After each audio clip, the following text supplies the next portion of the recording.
Hi, എല്ലാവർക്കും കർണൂസ് വേൾഡിലേക്ക് സ്വാഗതം.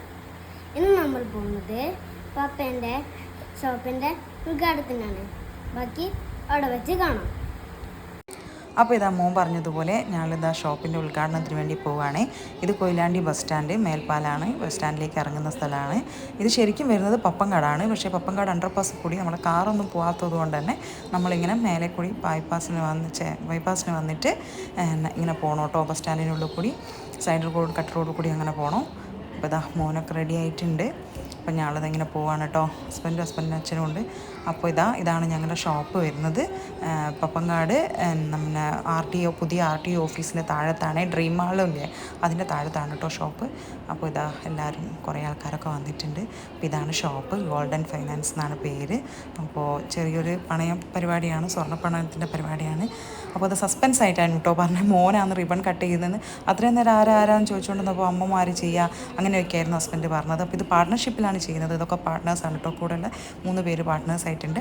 അപ്പോൾ അവരെ കൂടെയാണ് ഹസ്ബൻഡ് ഉള്ളത്. അങ്ങനെ നമ്മൾ പെട്ടെന്നാണ് മോനാണ് ഏറ്റവും ചെറുത്, മോൻ ചെയ്താൽ മതി എന്ന് പറഞ്ഞേ. അപ്പോൾ ഞാൻ ചോദിച്ചു, അയ്യോ പെട്ടെന്ന് മോൻ അറിയുമോ, സിസർ കട്ട് ചെയ്യാനൊക്കെ അറിയുമോ എന്നൊക്കെ ചോദിച്ചപ്പോൾ അതൊന്നും കുഴപ്പമില്ല, ഓൻ ചെയ്താൽ മതി എന്ന് പറഞ്ഞു. അപ്പോൾ ഞാൻ ജസ്റ്റ് ഓനോട് പ്രാർത്ഥിക്കണേ എന്നൊക്കെ പറഞ്ഞു കൊടുത്തെങ്കിലും എല്ലാവരും പറഞ്ഞു അങ്ങനെ പ്രാർത്ഥിക്കൊന്നും വേണ്ട, ഓനെ തന്നെ തിരഞ്ഞെടുക്കാൻ തന്നെ കാരണം കുട്ടികളെ മനസ്സിൽ ഒന്നും ഉണ്ടാവില്ല, ജസ്റ്റ് അത് മുറിക്കണം എന്നുള്ള ചിന്ത മാത്രമേ ഉണ്ടാവും, അതാണ് ഏറ്റവും നല്ലതെന്ന് പറഞ്ഞിട്ടാണ് ഓനെ കൊണ്ട് അത് ചെയ്യിപ്പിച്ചത്.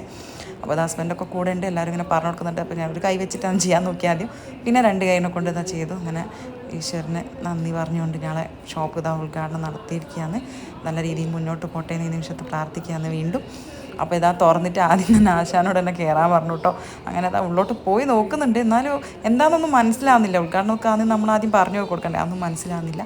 പിന്നെ തിരി തെളിയിക്കാൻ വേണ്ടിയിട്ട് പോകുക. തിരി തെളിയിക്കുന്നത് എല്ലാ പാർട്ട്നേഴ്സിൻ്റെ അമ്മമാരും അച്ഛന്മാരുള്ള 2 പാർട്ട്നേഴ്സിൻ്റെ അച്ഛന്മാരുണ്ട്, അവരും കൂടിയാണ് കേട്ടോ. ബാക്കി 3 പേര് അമ്മമാരാണേ ചെയ്യുന്നത്. അവരാണല്ലോ ഏറ്റവും മുതിർന്ന ആൾക്കാർ, അപ്പോൾ അവരാണല്ലോ ചെയ്യേണ്ടത്. അപ്പോൾ അവർ ചെയ്തോട്ടെ എന്നും പറഞ്ഞിട്ടുള്ള ഇതിൽ അവരാട്ടോ ചെയ്യുന്നത്. വലിയ രീതിയിലുള്ള ചടങ്ങുകളൊന്നും ഉണ്ടായിരുന്നില്ല, ചെറിയ രീതിയിൽ അത്യാവശ്യം ആൾക്കാരെയൊക്കെ വിളിച്ചിട്ടുള്ളൊരു ചടങ്ങായിരുന്നു. ഒരു ചായയും പിന്നെ അപ്പവും പിന്നെ അരിയുണ്ട പിന്നെ ലൈമ് പിന്നെ ഈത്തപ്പഴം അങ്ങനെയുള്ള ഒരു ചെറിയ ചായപരിപാടി മാത്രമേ ഉണ്ടായിരുന്നുള്ളൂ കേട്ടോ.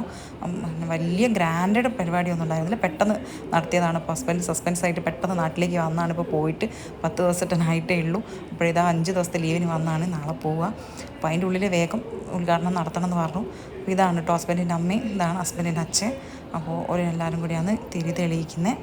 എന്താണെന്നറിയാം, ഒരുപാട് സന്തോഷം. ഒരു കുഞ്ഞ് സ്ഥാപനമാണെങ്കിലും നമ്മളത് ഒരു ചെറിയൊരു പങ്കയിലുണ്ട് എന്ന് പറയുമ്പോൾ നമ്മളത് മാത്രമല്ല കേട്ടോ, പാർട്ട്നേഴ്സ് ഉണ്ട്, എന്നാലും നമ്മളതെന്നും കൂടി പറയാമല്ലോ അല്ലേ. ഇപ്പം എന്തൊക്കെയാലും ഗൾഫ് ശാശ്വതമല്ലല്ലോ. ഇപ്പം എന്തെങ്കിലും ഒരു ഇതും പറഞ്ഞിട്ട് തുടങ്ങിയതാണ്.